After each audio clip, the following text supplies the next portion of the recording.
sharp eyes. He is one of the clan from the east, like myself, always slinking in the shadows. But he is a tough one. You will see what I mean. And now, our feature presentation. Alright, welcome back to Honored Madman. I hope everyone's doing well. Today's video is going to be all about the East. The mysterious continent or country or collection of countries with some island nations near them that has been mentioned in every single mainline Souls game, including Bloodborne, Elden Ring, and even the original Demon Souls. So for the sake of simplicity, I'm going to assume that the East general region or area referred to in all these games is the same place and has gone through various unseen transformations and evolutions just as the worlds we have seen. But anyway, let's start with where it all began. In my opinion, the most underrated Souls game, Demon Souls. So for the most part, the East in this game is reflected only by a few katanas that mention that they were forged in a distant land. But there's one character in particular who clearly hails from this mysterious East, and that is none other than Satsuki, who to me resembles a classic Fire Emblem character, probably a Myrmidon or a Swordsmaster, although I'm told if you're playing the remaster he does in fact look like a Shenmue character. Anyway though, this guy is clearly from a eastern foreign land and has come to the setting of Demon Souls in search of a blade, a particularly magical sword named Makoto, and he'd come all this way to find it as it was supposedly an heirloom of his father's. When you come across him, he asks the player for help in retrieving it, and if you do happen to find it, he challenges you to a duel, and the two of you have to fight over it. Now, I think under some conditions, he just attacks you outright for it if you have it in your inventory, and he himself wields a very interesting katana known as hiltless, which is basically a very long katana with what appears to be no real handle. It just has a few rags wrapped around the bottom of the blade, and you have to hold it there, so just like the Chaos Blade and the Makoto Blade, it also damages you while you wield it. Although the Makoto's effect is a lot more similar to the Chaos Blade from the Dark Souls series. Anyway though, it's clearly heavily implied that Satsuki is from this East, although not much about it is ever elaborated on. Now moving on to the Dark Souls series, we have a few more follow-up references, if you will, to this mysterious continent. So just like in Demon Souls, this is essentially where the katanas come from, as this land likes to craft weapons that are based around the slashing type of damage, which is likewise reflected in the armor produced by this nation. Highly resistant against slash attacks, but not really much good against anything else. Now the two former residents of the East that we meet in this game also happen to be high-ranking members of Alvina's Forest Hunters Covenant, down in the overgrown Darkroot Sanctuary, which itself had long ago been known as the Royal Wood of Ulasil. Now you're only able to meet these individuals if you join the Forest Hunters Covenant. If not, I don't think they appear in the game at all. But once you do join, you're soon greeted by Shiva of the East and his mysteriously half-invisible ninja bodyguard. Now Shiva wears extremely ornate armor, a set that would be considered the pride of any noble lord's collection of armors, and he swings the big-ass Murakumo. As a merchant, he sells a bunch of cool shit, some of it from the East, his home, and other stuff from the other various corners of the game world, like the Great Demon Machete, or Demon Great Axe, or, Demon Spear, a lot of demon stuff, but also the Stone Greatsword, and of course the bafflingly designed Flamberge from Dark Souls 1. Now, an interesting thing to note is that his shop is only available once he moves over to Blighttown, which to me implies that he's trying to keep his merchant business out of sight from Alvina, which could be one of the many reasons that she distrusts him. He also sells the wood grain ring, which is basically an item to offset the infamous brittleness of katanas, as they were said to be as frail as they were sharp, which is to say quite frail. At least in the Souls universe by this point. So yeah, he sells a bunch of cool shit. He's a pretty friendly guy. I mean, he's presumably Alvina's second in command, as she even refers to him as a clan leader of ours. Yet despite this, she distrusts him. She's certain that he's hiding something and has this faint fear that he might be using the Covenant to accomplish his own ends. She then basically warns the player to keep an eye on both him and his mysterious bodyguard. And even the infamous Patches the Hyena warns us about Shiva, showing him the same level of distrust that he would show someone like Knight Lautrec. Although this could be Patch's own jealousy as a merchant. Perhaps he views Shiva as having better items than him, so he seeks to make people distrust the more honest merchant. Since we know Patch's in-game is treacherous to the player more times directly than Shiva ever is, this seems like a plain attempt to cast off suspicion from himself onto another, in this case the eccentric in the foreign armor. Now both Alvina and Patch's suspicions isn't completely unfounded, as there's a good deal of cut content around Shiva. It seems his quest was originally meant to mirror that of Satsuki's from Demon Souls, as once the player managed to forge themselves a Chaos Blade, he was supposed to show up and then take it from him and try and escape into the Painted World. Although none of this made it into the game outside of Alvina theorizing that Shiva might be using the Covenant to suit his own ends, which appear to have been acquire the Chaos Blade by any means. It's tough to say, but we're certainly beginning to see a bit of a trend of these Eastern swordsmen and the infatuation they have with these cursed blades. And his backup plan of escaping into the Painted World, I think, plays a part in his ultimate fate, but more on that later. So Shiva's a pretty simple character. He's got cool armor, a dope weapon, he sells really exotic items in his shop. He's even got this dope ass ninja bodyguard, all the makings of a great NPC. And while we're on the subject, let's talk about Shiva's mysterious ninja bodyguard. He's halfway invisible because of his Ring of Fog, which itself is a rank reward from the Forest Hunters Covenant, showing us that this ninja in particular is a veteran of the group, or at the very least has taken out 3 trespassers. He also happens to be in possession of another unique ring. This one, however, he seems to have brought with him to Lordran from the east, as it was said that these rings in particular were favored by the agents of subterfuge from a faraway land. And as we all know, unlike the wood grain ring, this dark wood one is actually quite useful. It gives you an extremely acrobatic-like roll, you're cartwheeling all over the place if your equip load is low enough. One of my favorite ways to play the game, to be honest. I hate shields, so I'm always interested in stuff that messes with the rolling mechanic. I think the Simpleton's Ring in Dark Souls 2 will always be my favorite, but do a whole run of Dark Souls 1 wearing the Dark Wood Grain Ring and it's actually quite fun. You'll never need a shield again. Anyway though, this Dark Wood Grain Ring seems to be a standard piece of equipment for the Order of Shadow Warriors that this mysterious bodyguard was once a part of. It is kind of funny though, from a lore perspective, that the ninja's acrobatic abilities and nimble footwork isn't actually because they have any skill, it's because they have an enchanted ring. I know, it still takes skill to use the ring, but you get what I mean. You know, you might be thinking Shiva's got that ornate, fancy armor and he looks like a pretty capable warrior, so why would he need a bodyguard? Well, according to the bodyguard's armor set, this unique black cloth garb was essentially the uniform worn by spooks from a distant eastern land. The term spook was generally used to refer to CIA agents, usually operating in deep cover or in foreign lands, essentially spies or intelligence or counterintelligence officers that also carry out jobs like assassination and subterfuge. Their weapon of choice tends to be a pair of claws so they can utilize their unique form of martial arts, but Yura's bodyguard in particular tends to favor the Uchikatana. I like to think that these guys either inspired or are the very same group, if you will, as the Interior Ministry ninjas of Sekiro. You know, the purple guys, I mean, even the Shadow set has that purple rope tied around it. That's one of the main things that make a visual connection between the two outside of the fact that they were both just ninja-type enemies. The Interior Ministry ninjas even work for the government, or are at the very least some sort of spy wing of the central forces that are invading Ashina, which is unifying Japan, I think. And the only reason they attacked Ashina is because Ishin was finally weak enough and they saw an opening. I really gotta play Sekiro again. But the Interior Ministry ninjas are, to me at least, heavily reminiscent of the Shadow Warriors that Shiva's bodyguard was once a part of. The Purple Ministry ninjas even carry what appears to be an Uchikatana on their back, furthering the similarities between them and the bodyguard. I mean, so yeah, that's why Shiva has this dude as his bodyguard. He's a bona fide government assassin. And they're both from the same country. They probably left the East together. Maybe both in search of the Chaos Blade. Or maybe Shiva really was like a warlord over in the East, and maybe he lost a war and his only remaining follower is his bodyguard. We know the East is a land that's been plagued with civil war, so it can't be that much of a stretch. Now, on to Dark Souls 2's references to the East. So I think the most famous figure to emerge from the East during this period in time was none other than Sir Elan. Now this guy was probably the Hiroyuki Sanada of all Eastern warriors. He was a wanderer and he eventually found his way to Dranlaek, a land that hadn't yet fallen to the curse that would one day consume it.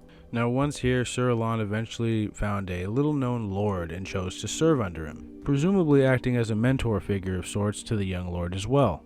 Personally, I like to think they had a relationship similar to Dunk and Egg from the A Knight of Seven Kingdoms novel, or set of light novels by George R.R. Martin. We don't know how young this lord was when Elan found him, but I imagine he was quite young. He probably wasn't a kid, but still works.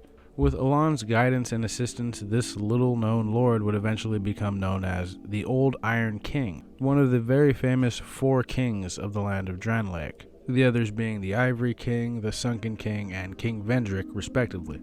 However, at the very peak of the Old Iron King's reign, Elan disappeared. It was said that he set out once again in search of lands yet unknown. So who knows where he went? I mean, there's some who theorize he was actually murdered by the Old Iron King.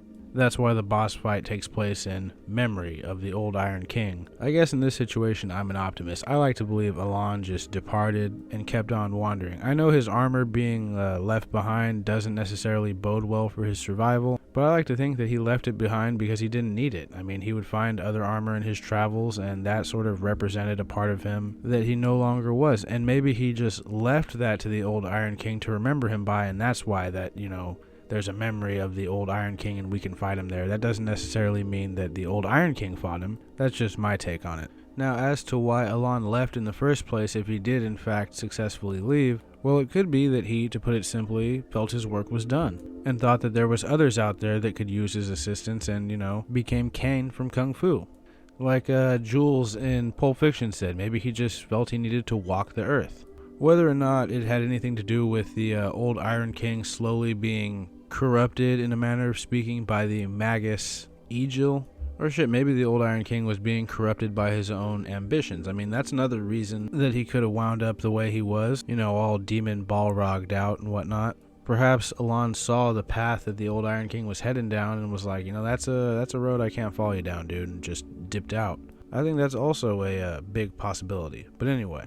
Now, Elan also inspired an entire legion of the Old Iron King's army. The Iron Warriors in particular wore armor and wielded swords reminiscent of Sir Elan's, and after the Great Knight's departure they were renamed the Elan Knights in his honor. They're pretty easily distinguishable from the old ironclad turtle soldiers. These guys move much faster, they wear a Eastern-themed black steel armor, and carry what many believe to be the sturdiest katanas in the game, all forged by a master artisan blacksmith, so that these knights may live up to their namesake, which as far as the tales go, they absolutely did. Their loyalty to one another was said to be the stuff of legends, and they held fast in their positions even as the once great Iron Keep sunk into the fiery earth. And they're still there to this day. Well, most of them. There's a few in Dranlaek Castle, and a few in the Iron King's memory of Elan, but for the most part they're mainly just found at the Iron Keep, where there is a metric fuck ton of them, and these are the type of enemies to where if they spot you, even if you just walk into their eyesight from across the map, they will be pursuing you so fast. Like I said earlier, these guys move insanely fast, and their blades tend to have a ghost tip, in that sometimes it doesn't even have to actually hit you to damage you. They certainly make running through the old Iron Keep memorable, if nothing else. I actually think the Elan Knight captains might be easier to take out than the knights. They move way slower and they don't run across the map just to swing on you. Plus, all their attacks are super telegraphed. Like, it's really hard to get hit by their attack unless you're just trying to power through it anyway. As I mentioned earlier, their blades were crafted to resemble Elan's in some ways, but they're much shorter. Sir Elan tended to favor using a nagamaki, as I believe it's called, and his knight's blades are very sturdy katanas, just minus the wrist guard. They also tend to favor these long bows that in Dark Souls 3 are referred to as the Oni Slayer Great Bows, and they're capable of firing those very same great arrows that the Silver Knights of Anor Londo use, but the name Oni Slayer and its description tends to hint at the idea that in the East there are these things called winged Onis, and as many know, an Oni is like a Japanese demon or an ogre or something like that. So imagine just a winged one of those, and it sounds very from Softian. But that's one of the very few tidbits that we get regarding what types of monsters are found out in the East. We don't get much, but what we do get is always interesting.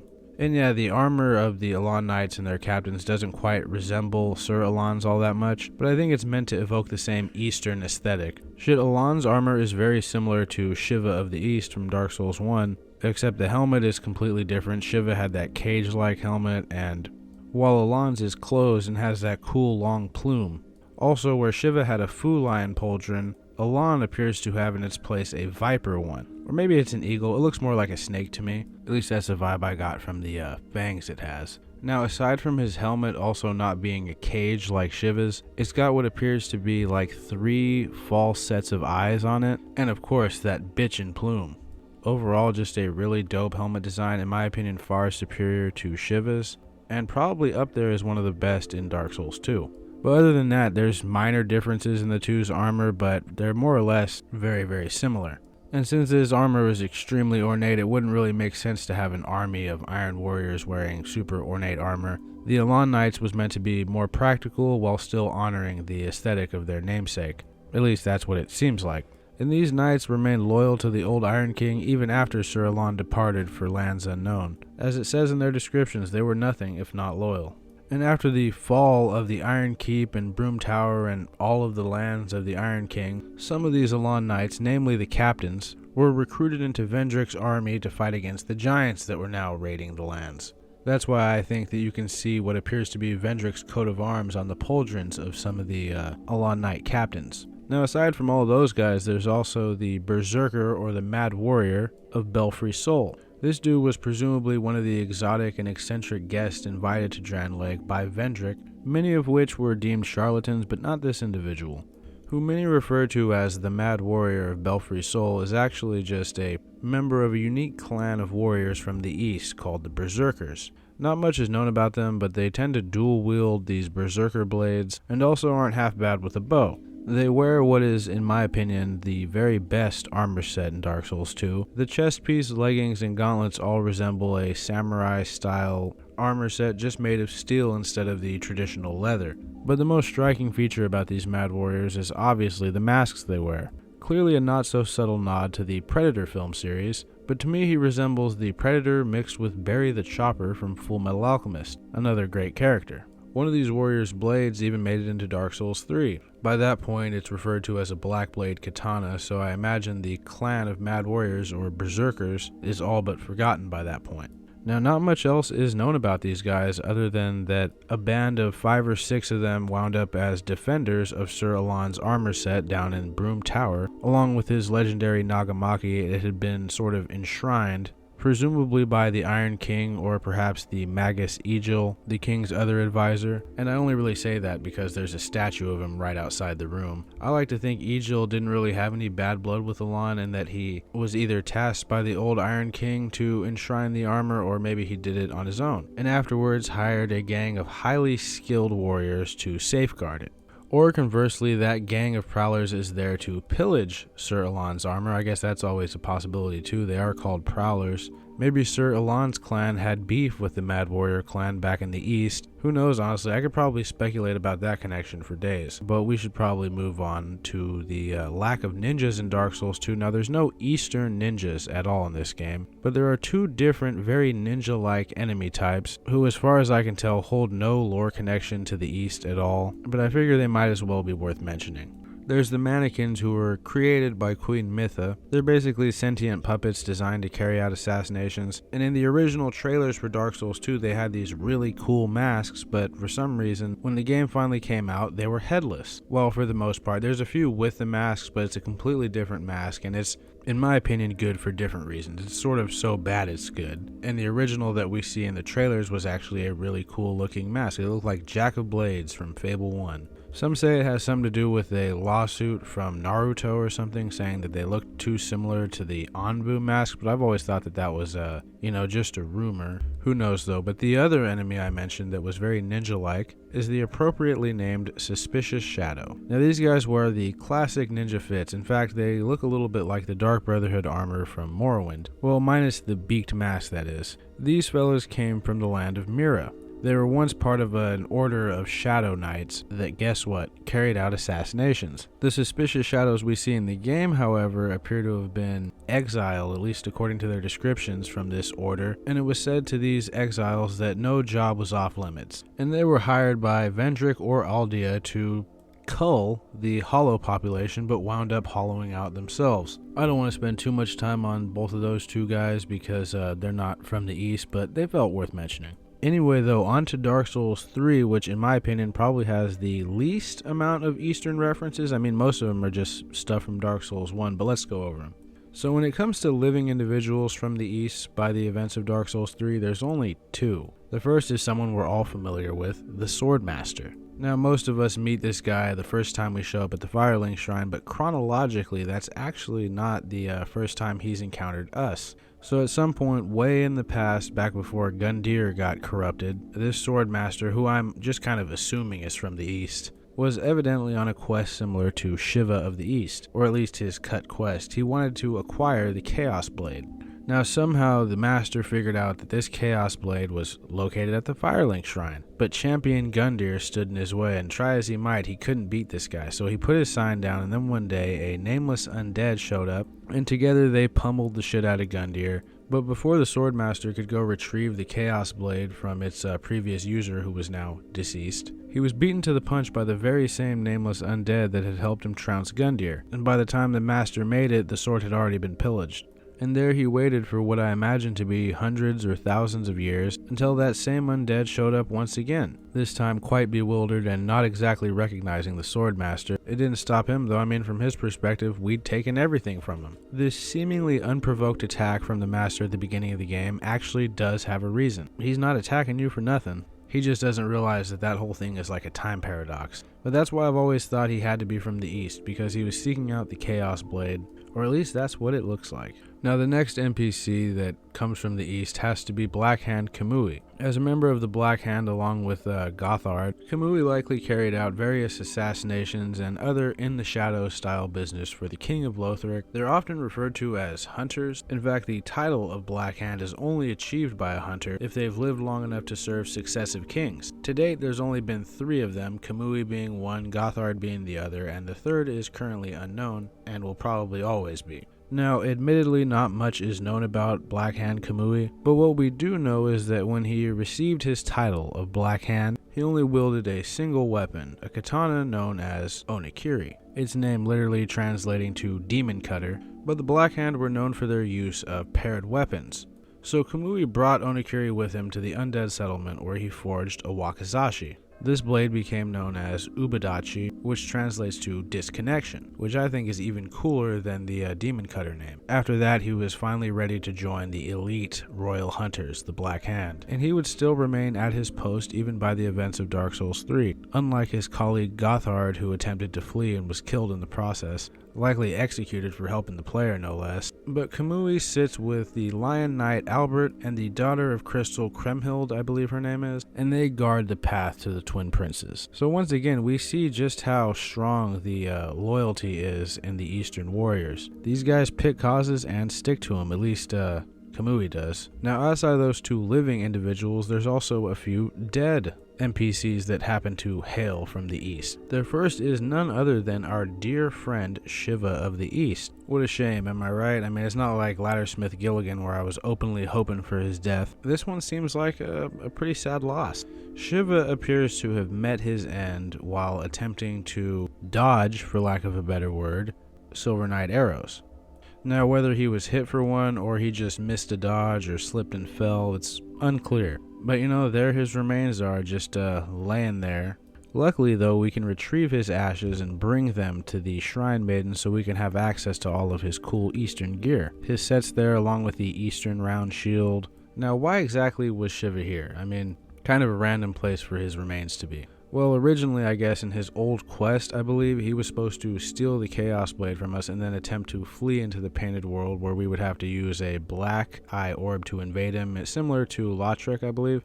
So they seem to have thrown out the Chaos Blade aspect of his character, but he does appear to have been attempting to make it to the Painted World, although unfortunately for him, the painting is no longer there. In fact, the painting appears to have been rendered into several little pieces, or maybe that one Gale has is one of the only ones left. So many questions regarding that scrap of painting. Now, alternatively, Shiva could have just been attempting to restock on Demon Spears, a weapon favored by the Batwing Demon, who still remain loyal to the gods of Anor Londo even after all the gods are gone. These demons are still carrying out their glorified taxi service, so Shiva probably figured it was as good of a place as any to get a few more Demon Spears, which presumably sold quite well. Poor guy met his end while trying to recop. a crueler fate for a merchant I could not imagine. And yeah, I know that the Easterners' ashes don't outright state that they're Shivas, but they refer to him as a merchant who loved weaponry and the leader of a band of hunters. Plus, it's called the Easterners' ashes, and they literally give us his armor set. I think it's blatantly Shiva's remains. Still though, what an unfortunate end.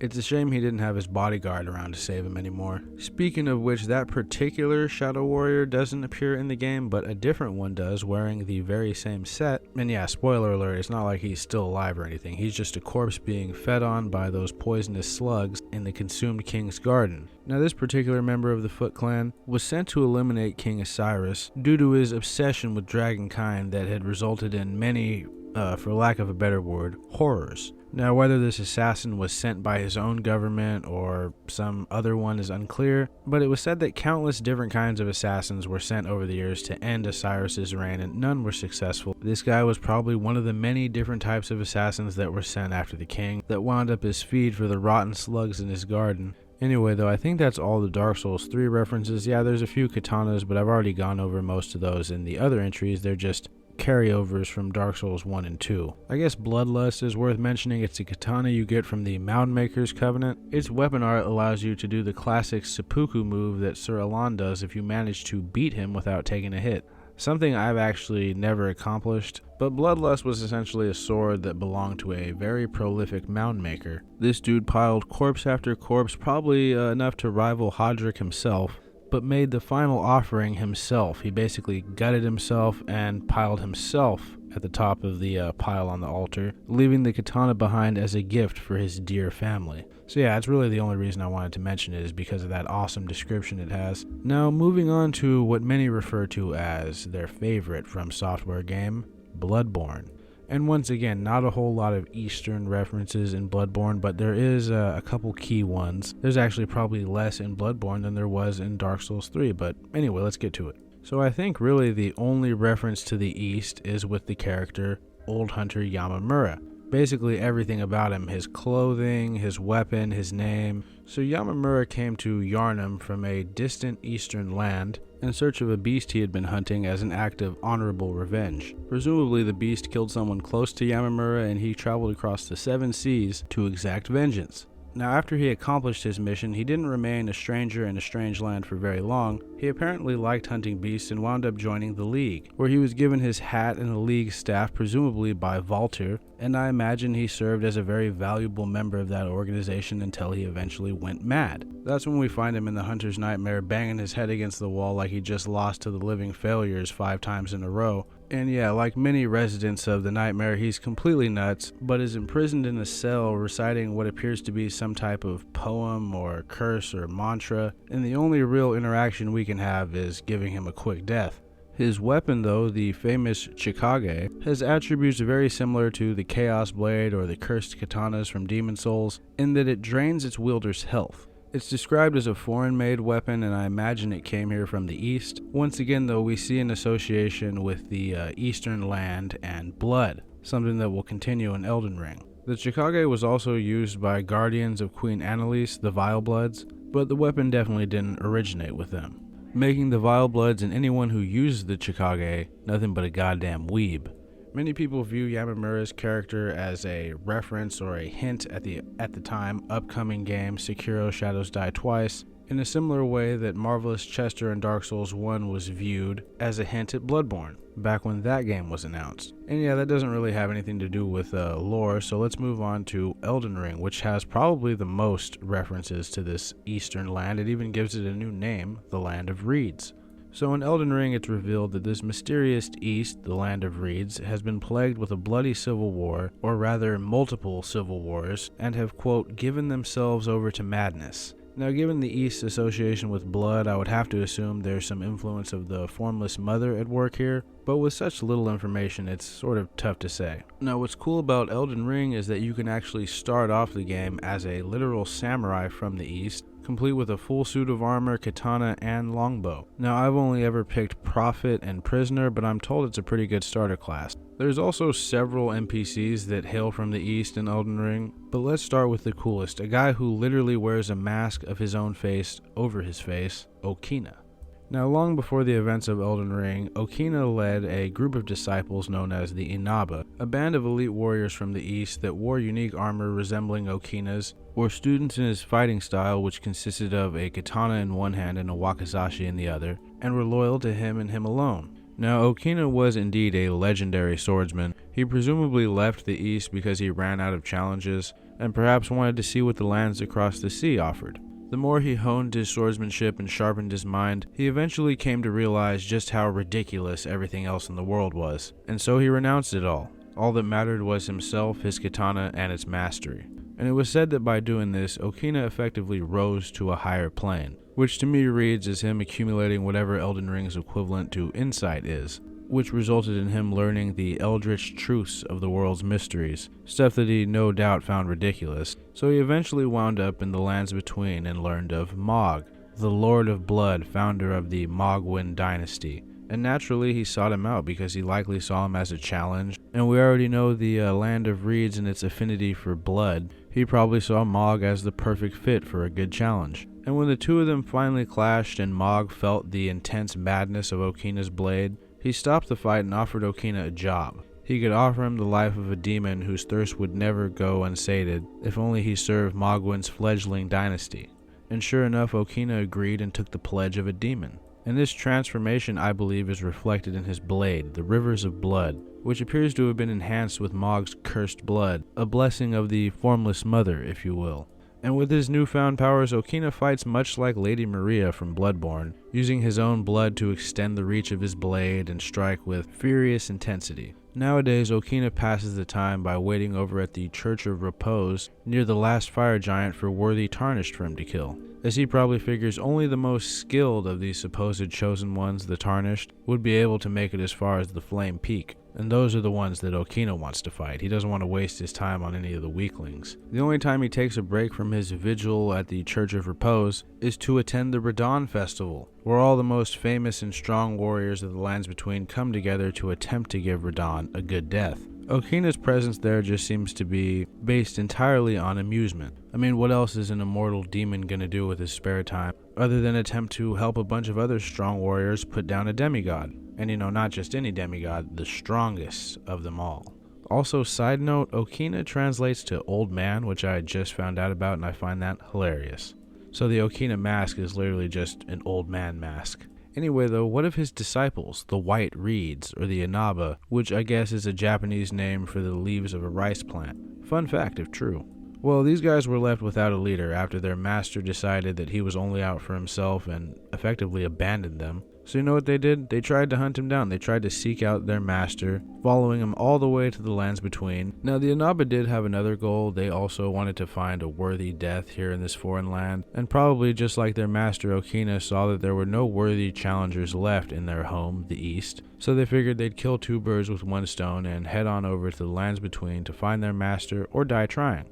These warriors were known to use the forbidden art of seppuku, which effectively consists of taking your katana and plunging it into your gut and coating it with your blood, enhancing its attacks and greatly increasing its bleed buildup. Obviously, this also damages its user too, so it could probably effectively be thought of as a last resort. Perhaps when a member of the Enaba finally thought he was about to get the death he wanted so bad, he would stab himself and give him one last burst of energy, similar to the old Demon King back in Dark Souls 3, except, the demon didn't stab himself. No, unfortunately for the Enaba, they would never find their master, but some did manage to get quite close. Nowadays, though, their spirits have been ensnared by the Spirit Caller snails of Spirit Caller Cave, along with the wolves and a Godskin Apostle and Godskin Noble. The remnants of the Enaba serve as presumably unwilling guardians of this nest of serpent-like ghost snails. Sort of an anticlimactic fate for this group of elite warriors, if you ask me, but it seems in line with the Soulsborne universe. So Okina isn't the only Easterner to have a relationship with the Lord of Blood, but this next one is admittedly a bit more contentious. I'm of course referring to none other than Bloody Finger Hunter Yura, one of Elden Ring's most famous big hats. This guy presumably came to the lands between with his companion Elanora, presumably to escape their war-torn homeland. Yura himself is referred to as a Ronin by his armor set, which to me at least implies that he was once a samurai who left his post. he became a wanderer of sorts and wandered all the way over into the lands between. At one point, though, his companion Elanora, who was by this point a renowned dragon knight, wound up going the same way as Okina, accepting the Lord of Blood's offer to serve. This sort of broke Yura in a way, and he became obsessed with hunting down all of the Bloody Fingers until he could eventually find Elanora again. In many ways, Eleanora's falling to Mog's side gave him an enemy to obsess over. It gave him something to rally all of his strength against. Unfortunately for Yura, this would also be his undoing. We meet Yura probably at the height of his strength. He shows up just in the nick of time to help us deal with Bloodyfinger Nereju and warns us about the dragon and the dangers of the Dragon Covenant when we see him in that cave. He's also more than willing to help the player take on the dragon, so he's at least confident in his abilities and willing to help people who need it, who aren't his enemy. He's still a pretty solid dude when we meet him at the beginning of the game, but unfortunately after that he does begin to lose himself. The next time we see him, he's muttering to himself. He ends up needing our help dealing with the Ravenmon assassin. He even mentions that he's running out of time. Now you might be wondering why this is, and we don't really ever get an outright answer, but it seems like Yura's profession, his hunting his own kind out of vengeance, this obsession that it's become, is having some adverse effects on his health. He's going mad, for lack of a better term. He's feeling Shabriri's influence. Now, Shibriri is the main demon who is attempting to spread the word of the Flame of Frenzy and burn the entire world away. He tends to only take root in the Hopeless, and Hopeless is looking like the best possible word to describe how Yura's quest is looking for him at this point. He feels himself slipping away, and once again he hasn't caught up with Elanora. He's still killing Mog's flunkies. Unfortunately, the next time we see Yura, he's in a pool of his own blood and slowly dying out at the hands of Elanora herself. He finally caught up with her alright, but she fucked him up. He probably didn't even fight back, honestly. He probably just tried to convince her to renounce her ways of being a demon for Mog, and was promptly stabbed for it. Now Yura, he's a tricky son of a bitch, and he managed to cut his finger off before Elanora could kill him before he could die, so she couldn't effectively claim him as a kill for her demon lord. But this unfortunately left him wide open, or his body at least, to be claimed by Shibriri. And the next time we see Yura after this, he won't be Yura anymore, he's now Shibriri. I hope you can make your peace with that. Now, Elanora herself was also from the east. She likely came here with Yura. Her weapon appears to be a twinned naginata that are like stuck together into a twin blade type weapon. It's called a pole blade, but it's more of a twin blade style look from Dark Souls 2. And it's also uplifted, presumably, by Mog's blood in the same way that Okina's katana was. She was said to have been a dragon knight and ate many, many stone dragon hearts because she has a whole lot of dragon communion incantations. This is likely why Yura himself is so knowledgeable about the dragon communion and its pros and cons, if you will. Luckily for Eleonora, though, she never ate too many hearts and turned into a magma worm, which is what happened to so many others. Perhaps her service to Mog was the only way she could escape that fate. That definitely frames her actions in a bit of a different light. But at the risk of rambling, I think that was all the Elden Ring characters I needed to cover. We don't really learn much more about the East other than that it's just a land plagued with bloody civil wars. Personally, I always like to think that we actually see the East that's mentioned in all of these games in Sekiro, but I've always thought it was really smart for them to have this eastern land that we never truly get to see in any of the Dark Souls games or Elden Ring, because it's an easy and subtle way of world building. It tells us that there are lands across these seas, and it makes the world feel all the more bigger, and it gives us these cool foreign weapons to use, and it's just really cool stuff. This video was just simply my attempt to compile all the references I could find, and I probably did still miss a couple, but as always, I hope you guys found the video at least somewhat informative and amusing. If I missed any Eastern references, please let me know in the comments, and if you liked it, please like it. If you disliked it, please dislike it. And if you like hearing me ramble on about random video game lore, then please consider subscribing. We just cracked 20K, which is a pretty big deal to me. But we've got a lot of cool stuff planned. I have my Oblivion drug trade video coming up soon. I got a couple smaller Souls ones I need to just finish and put a couple edits on. But at the risk of rambling any further, let's have our outro and then the final thoughts.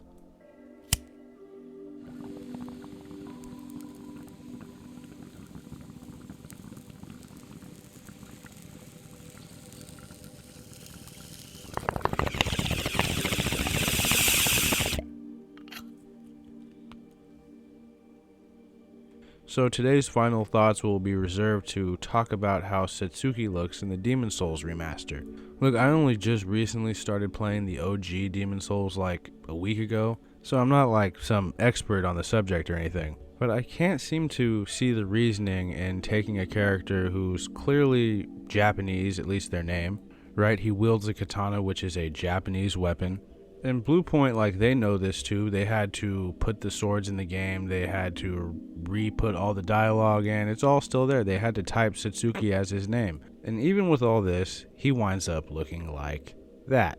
I mean, seriously, he looks like those drawings of Confucius that I used to see in history books when I was a kid. He's a literal Shenmue character, like I said earlier. It doesn't make any sense. When I see this picture, I literally think of like that hack fake Chinese accent that comedians like to do. It's really strange, and I haven't seen like very much of the remaster, just a few different things. I want to play through the whole game first and then look at how different certain things look. I'm sure the gameplay is great, and that's really, at the end of the day, all I care about with a remaster like that. If I want the atmosphere and aesthetic, I could just play the original, which I'm loving, by the way. And I'm sure I'm still going to prefer the OG even after I play the remaster, but that doesn't mean that that's no reason to play the remaster. I'm sure that they made several quality of life changes, which I would appreciate. But as you can see, I'm already rambling. I hope you guys enjoyed my video on the East. It took a lot longer than I planned, so sorry about that. The next one, hopefully there won't be as long of a delay for. But yeah, I think that's all I had to say, so I will let you guys go. Have a good day, and I will see you next time. Be safe. I hope you can make your peace with that. Yoshi was one of Japan's finest shadow warriors.